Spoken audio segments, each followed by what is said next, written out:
Complaint of execution. So, ito yung ginagawa kapag tumagal yung pagresolba nung sa barangay. Halimbawang nagkasundo kayo sa barangay, nagkapirmahan kayo, kasi according sa katarungan pambarangay, 6 months lang ang duration nun. 6 months. So, pag sumobra na sa 6 months at hindi pa rin na nangyayari yung bayaran na dapat mangyari, pwede ka nang humingi ng complaint for execution. So, sa korte na yon, doon na kayo. So, yun na yung yung complaint for execution. Hihingi ka na ng court order para mapilitang magbayad yung may pagkakautang sa'yo. So, yun.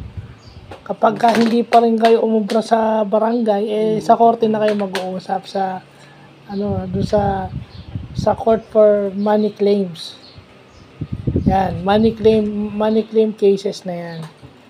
So, doon lang yan sa maliliit na korte, yung sa mga mamaya na ako magluluto ng mga utang na simple.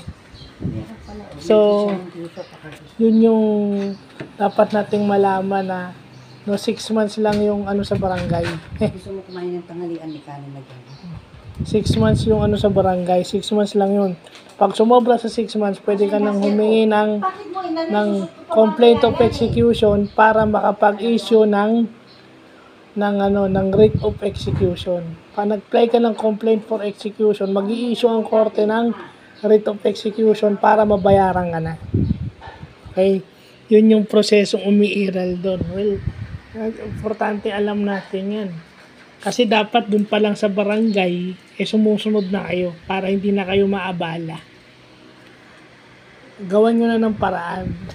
Yun ang nagpapahiwatig na pagka nagkaanuhan kayo sa barangay, dun pa lang umayos na kayo. Kasi mahabang proseso yan, hassle, kapag dumating pa kayo sa korte. Although maliit na hearing lang yan, summary procedure lang yan, hassle pa rin yan. Hindi nga kailangan ng abogado daw dyan, sabi. So, kahit pa paano, mahirap pa rin yan.